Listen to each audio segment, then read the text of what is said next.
அனைவருக்கும் இனிய காலை வணக்கம். ஒலிம்பியா ஐஏஎஸ் அகாடமி சார்பாக இலவசமாக தினசரி மாதிரி தேர்வுகள் நடத்தப்பட்டு வருகிறது. அந்த வகையில் இன்றைய வீடியோவில் பார்த்திங்கன்னா 7ஆம் வகுப்பு சமூக அறிவியல் வரலாறு மாதிரி தேர்வு 2லிருந்து இருக்கக்கூடிய மிக முக்கியமான 30 கேள்விக்கான முழு விளக்கங்களை நாம் இந்த வீடியோவில் பார்க்க இருக்கிறோங்க. இந்த வீடியோக்கான PDF link, question paper PDF link டிஸ்கிரிப்ஷனில் தரப்பட்டுள்ளது. தேவையான டவுன்லோட் பண்ணி டெஸ்ட் ரைட் பண்ணி பார்த்துக்கோங்க. அதே போல் ஒலிம்பியா ஐஏஎஸ் அகாடமி டெலகிராம் சேனலுக்கான லிங்க்கும் டிஸ்கிரிப்ஷன் தரப்பட்டுள்ளது. தினசரி இலவச மாதிரி தேர்வை பொறுத்தவரையும் டிஎன்பிசி நியூ சிலபஸ் படி ஸ்கூல் புக்ஸில் இருக்கக்கூடிய ஒவ்வொரு டாப்பிக்லேருந்து நம்ம பார்த்துட்ருக்குறோங்க. அதனால் இந்த டெஸ்ட் பேட்சில் ஜாயின் பண்ண விருப்பம் இருக்கிறவங்க லிங்க்கில் இருக்கக்கூடிய டெலகிராம் சேனலில் ஜாயின் பண்ணிக்கலாம். நிச்சயமாக அப்கமிங்காக வரக்கூடிய எல்லா போட்டித் தேர்வுகளுக்கும் நம்ம டெஸ்ட் பேட்ச் ரொம்ப ஹெல்ப்ஃபுல்லாக இருக்கும். நிறைய கேள்விகள் ரிப்பீட் ஆகிறதுக்கான வாய்ப்புகள் அதிகமாக இருக்குது. இந்த வாய்ப்பை பயன்படுத்திக்காங்க. டெஸ்ட் நம்பர் பார்த்திங்கன்னா 28வது தேர்வு இலவச மாதிரி தேர்வு தொடங்கி கிட்டத்தட்ட 27 தேர்வுகளை இதுவரை முடிச்சிருக்கிறாங்க. இது 28வது தேர்வாக அமைந்துள்ளது. முதல் கேள்வி, பாலர்களின் ஆட்சி அதிகாரத்தை கிழக்கு நோக்கி காமரூபம் அதாவது அசாம் வரை விரிவுபடுத்தி வருகிறார். பாலர்களின் ஆட்சி அதிகாரத்தை கிழக்கு நோக்கி காமரூபம் அசாம் வரை விரிவுபடுத்தியவர் தேவபாலர். தேவபாலர் யாருன்னு பார்த்தீங்கன்னா தர்மபாலருடைய மகன் தான் தேவபாலர். கோபாலருடைய மகன் தர்மபாலர், தர்மபாலருடைய மகன் தேவபாலர். பௌத்தர்களுக்கு 5 கிராமங்களை கொடையாக வழங்கிய பால மன்னர் யார்? பௌத்தர்களுக்கு 5 கிராமங்களை கொடையாக வழங்கிய பால மன்னர் தேவபாலர். தர்மபாலர், தேவபாலர் ஆகியோரின் ஆட்சி காலங்கள் வங்காள வரலாற்றின் சிறப்பு மிக்க ஒளிரும் அத்தியாயங்கள் என்று கூறியவர் யார்? தர்மபாலர், தேவபாலர் ஆகியோரின் ஆட்சி காலங்கள் வங்காள வரலாற்றின் சிறப்புமிக்க ஒளிரும் அத்தியாயங்கள் என்று கூறியவர் ஆர்.சி. மஜும்தார். முதலாம் மகிபாலர் அரியணை ஏறிய ஆண்டு? முதலாம் மகிபாலர் அரியணை ஏறியது கிபி 988. கேள்வி 5, பால வம்சத்தின் மிகச்சிறந்த வலிமைமிக்க அரசர் யார்? பால வம்சத்தின் மிகச்சிறந்த வலிமைமிக்க அரசர் மகிபாலர்.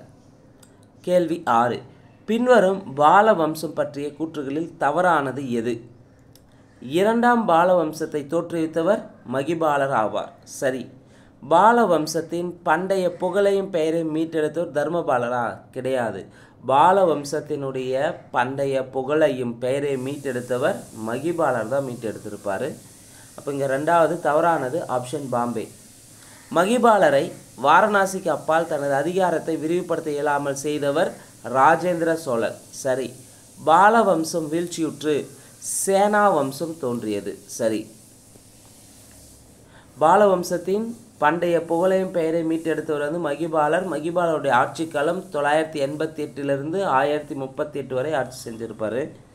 கேள்வி 7, சௌகான்கள் பற்றிய கூற்றுகளை கவனித்து சரியானதை தேர்வு செய்க. ஸோ 4 கூற்றில் எது சரின்னு பார்க்கலாம். சௌகான்கள் கிபி 956 முதல் கிபி 1192 வரை. சௌகான்கள் கிபி 956 முதல் 1192 வரை இன்றைய ராஜஸ்தானின் கிழக்கு பகுதிகளை சாகம்பூரி நகரில் தலைநகரை நிறுவி ஆட்சி புரிந்தனர். சரி. இந்த சௌகானுடைய ராஜபுத்திர அரசு வம்சத்தை தோற்றுவித்தவர் சிம்மராஜ். ராஜபுத்திர அரசு வம்சனாவே 36 வம்சங்கள் இருக்குது. அதில் ஒரு வம்சம் தான் சௌகான் வம்சம். இந்த சௌகான் ராஜபுத்திர அரசு வம்சத்தை தோற்றுவித்தவர் சிம்மராஜ். ஆஜ்மீர் நகரை தோற்றுவித்தவர் என்றும் அழைக்கப்படுபவர் சிம்மராஜ். சரி. சௌகான்கள் பிரதிகாரர்களுக்கு கட்டுப்பட்ட குறுநில மன்னர்களாக இருந்தாங்க. ஸோ சௌகான்கள் யாருக்கு கட்டுப்பட்டவங்களாக இருந்தாங்கன்னா பிரதிகாரர்களுக்கு கட்டுப்பட்டவங்களாக இருந்தாங்க. சரி. அப்போது சௌகான்கள் பற்றிய கூற்றுகள் சரியானது அனைத்துமே சரி. கேள்வி 8, சரியான இணையை தேர்வு செய்க. சௌகான் வம்சாவளியின் கடைசி அரசன் பிருத்திவிராஜ் சௌகான். சௌகான் வம்சாவளியின் கடைசி அரசன் யார்? பிருத்திவிராஜ் சௌகான். சரி. சௌகான் வம்சாவளி அரசர்களுள் தலைச்சிறந்த சிம்மராஜா? கிடையாது. 1191 முதல் தரேயின் போரில் பிருத்திவிராஜ் சௌகானை தோற்கடித்தார் முகமது கோரி. தவறு. இப்போ சரியான இணை 1 மட்டும் சரி. சௌகான் வம்சாவளி அரசர்கள் தலைச்சிறந்தவர் யாருன்னா பிருத்திவிராஜ் சௌகான் தான். முதல் தரையின் போர் 1191 நடந்தது. முதல் தரையின் போரில் வெற்றி பெற்றது பிருத்திவிராஜ் சௌகான் வெற்றி பெற்றிருப்பார். தோற்றவர் முகமது கோரி. அதே இரண்டாம் தரையின் போர் 1192 நடந்திருக்கும். இரண்டாம் தரையின் போரில் தான் பிருத்திவிராஜ் சௌகான் தோற்றுருவார். தோற்று அவரை கொலை செஞ்சுருவாங்க. இரண்டாம் தரையின் போரில் வின் பண்ணது யாருன்னு பார்த்தீங்கன்னா முகமது கோரி. பிருத்திவிராஜ ரசோ என்ற நூலை எழுதியவர் யார்? பிருத்திவிராஜ ரசோ என்ற நூலை எழுதியவர் சந்த் பார்தை. கேள்வி 10. பொருந்தாதது எது? மான்சிங் அரண்மனை எங்கே இருக்குன்னா குவாலியர். ஆம்பர் கோட்டை லக்னோவா? கிடையாது. ஆம்பர் கோட்டை வந்து ஜெய்ப்பூரில் இருக்கும். அப்போ பொருந்தாதது ஆப்ஷன் பாம்பே. அதே சூரியனார் கோவில் கோனார்க்கில் இருக்குது. அபுகுன்று தில்வாரா கோயில். கேள்வி 11. காந்தர்யா கோயில் எங்கு அமைந்துள்ளது? காந்தர்யா கோயில் மத்திய பிரதேசத்தில் அமைந்துள்ளது. கேள்வி 12. பாலர்கள் பற்றிய கூற்றுகளில் தவறானது எது? பாலர்கள் ஈனையான பௌத்தத்தை பின்பற்றினர். ஸோ இது பாலர்கள் வந்து பார்த்தீங்கன்னா பற்றிய கூற்றுகள் தவறானது. ஈனையான பௌத்தத்தை பின்பற்றிருக்க மாட்டாங்க பாலர்கள் மகாயான பௌத்தத்தை பின்பற்றிருப்பாங்க. அப்போ இங்கே தவறானது பாலர்கள் பற்றிய கூற்றில் தவறானது ஆப்ஷன் ஏ. மற்ற 3 ஆப்ஷனும் சரியாக இருக்குது. பாலர்கள் சுமத்ரா ஜாவாவை சேர்ந்த இந்து பௌத்த சைலேந்திர அரசுடன் பாலர்கள் சுமூகமான உறவை பேணினர். சரி. பாலர்களின் கலை கிழக்கு இந்திய கலை என்று அழைக்கப்பட்டது. சரி. பாலர்களின் கலைப்பாணி இன்றைய பீகார், மேற்கு வங்கம், பங்களாதேஷ் ஆகிய பகுதியில் தலை தோங்கியது. சரி.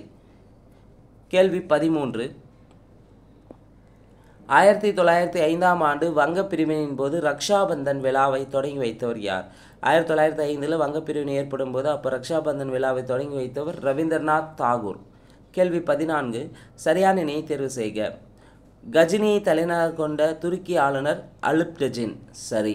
கஜினி மாமுதுவின் தந்தை அல்ப்டஜினா? கிடையாது. கஜினி மாமுது மதுராவை 1020 கொள்ளையடித்தாரா? கிடையாது. அப்போ இங்கே சரியான இணை கேட்டிருக்காங்க. 1 மட்டும்தான் சரி. கஜினி மாமுதுவின் தந்தை சபக்டஜின். அலுப்டஜன் யாருன்னு பார்த்தீங்கன்னா கஜினி மாமுடைய தாத்தா தான் வந்து அலுப்டஜன். தந்தை வந்து சபக்டஜின். கஜினி மாமுது மதுராவை கொள்ளையடித்த ஆண்டு 1018 கொள்ளையடிச்சிருப்பார். கேள்வி 15. பூஜ்ஜியத்தை கண்டுபிடித்த நாடு எது? பூஜ்ஜியத்தை கண்டுபிடித்த நாடுனாவே அது இந்தியா தான். கேள்வி 16. கஜினி மாமுது சோமநாதபுரம் ஆலயத்தின் மீது படையெடுத்த ஆண்டு? கஜினி மாமுது சோமநாதபுரம் ஆலயத்தின் மீது படையெடுத்த ஆண்டு 1024. கஜினி மாமுது இறந்த ஆண்டு 1030. கஜினி மாமுது இறந்த ஆண்டு 1030. கேள்வி 18. முகமது கோரி பற்றிய கூற்றுகளில் சரியானது எது எவை? முகமது கோரி இவரின் ஆட்சி காலம் 1149 முதல் 1206 வரை ஆட்சி செஞ்சிருப்பார். முகமது கோரி கிபி 1149 முதல் 1206. சரி. முகமது கோரி 1175 முல்தானை கைப்பற்றினார். 1175 முல்தானை கைப்பற்றினார். 1186 பஞ்சாபை கைப்பற்றினார்.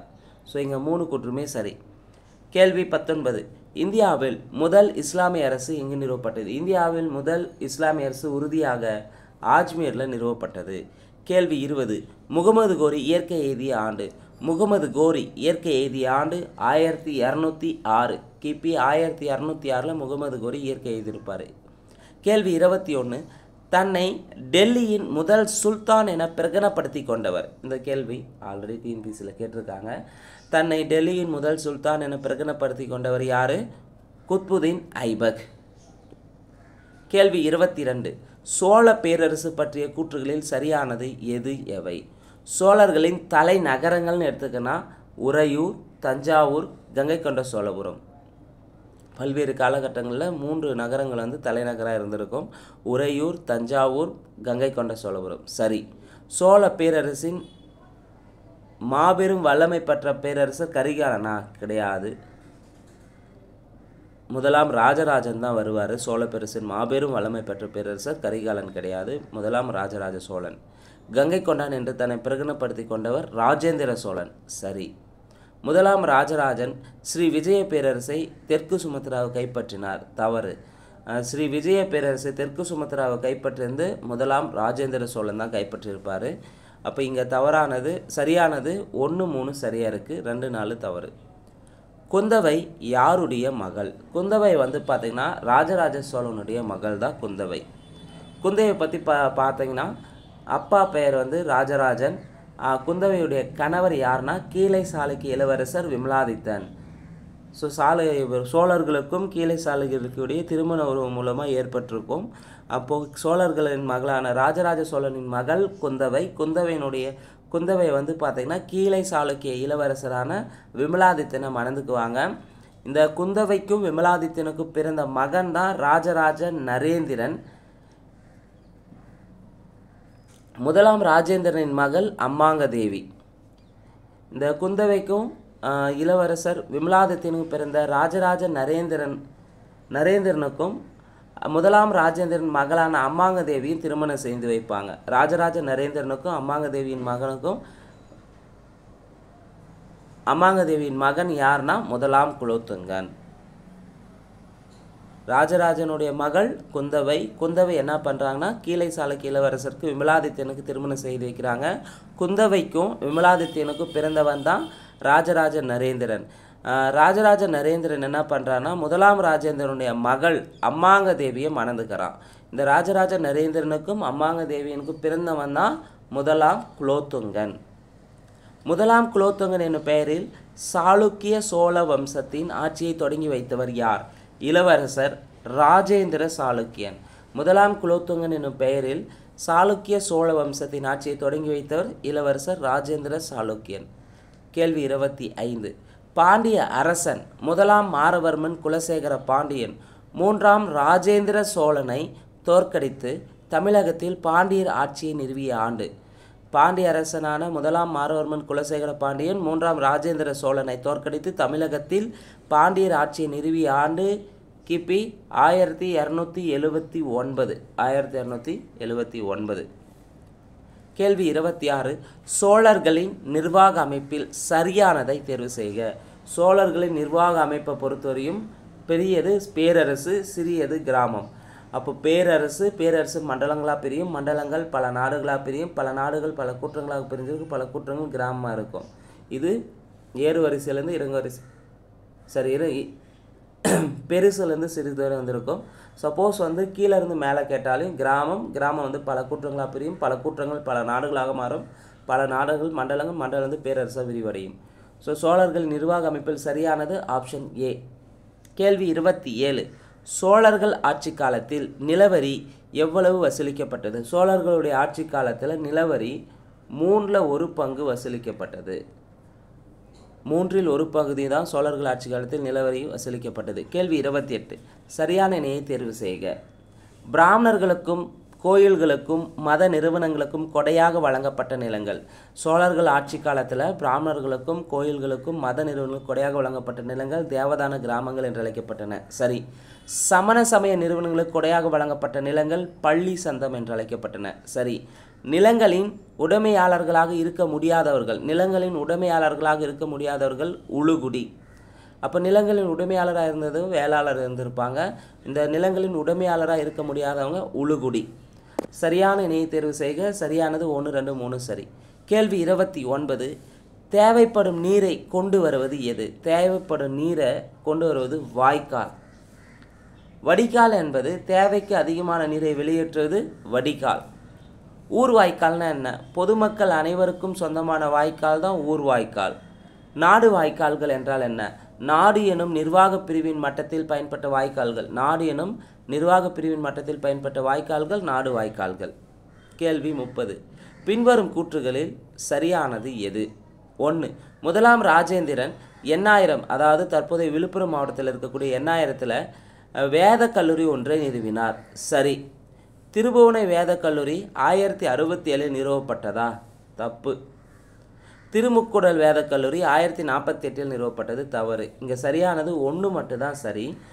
எண்ணாயிரத்தில் இருக்கக்கூடிய வேத கல்லூரியை நிறுவந்து முதலாம் ராஜேந்திரன், அது சரி. திருபுவனை வேத கல்லூரி எப்போ நிறுவப்பட்டதுன்னா 1048 நிறுவப்பட்டது. அதே திருமுக்குடல் வேத கல்லூரி 1067 நிறுவப்பட்டது. திருபுவனை வேத கல்லூரி எங்கே இருக்குன்னா புதுச்சேரிக்கு பக்கத்தில் இருக்கும். திருமுக்குடல் வேத கல்லூரி 1067 நிறுவப்பட்டது. இது செங்கல்பட்டு மாவட்டத்தில் அமைந்துள்ளது திருமுக்குடல் வேத கல்லூரி. இந்த வீடியோ பொறுத்தவரையும் 7ஆம் வகுப்பு சமூக அறிவியலில் வரலாறு பகுதியில் எக்ஸாம் பாயிண்ட் ஆஃப்லேருந்து கேட்கக்கூடிய 30 கேள்விகளுக்கான விடைக்குறிப்புகளை பார்த்துருக்குறேங்க. ஏற்கனவே நாம் 7ஆம் வகுப்பு சமூக அறிவியலில் வரலாறு பகுதியிலிருந்து 40 கேள்விகளுக்கான விடைக்குறிப்புகளை பார்த்துருப்பேங்க. அந்த வீடியோவை பார்க்காதவங்க டிஸ்கிரிப்ஷன் அதுக்கான லிங்க் தரப்பட்டுள்ளது, தேவையானவங்க பார்த்துக்காங்க. இந்த வீடியோ உங்களுக்கு பிடிச்சிருந்தால் லைக் பண்ணுங்கள், கமெண்ட் பண்ணுங்கள். மறக்காமல் டிஎன்பிஎஸ்சி எக்ஸாம் ப்ரிப்பேர் பண்ணுற உங்கள் ஃப்ரெண்ட்ஸ்க்கு ஷேர் பண்ணுங்கள். நன்றி, வணக்கம்.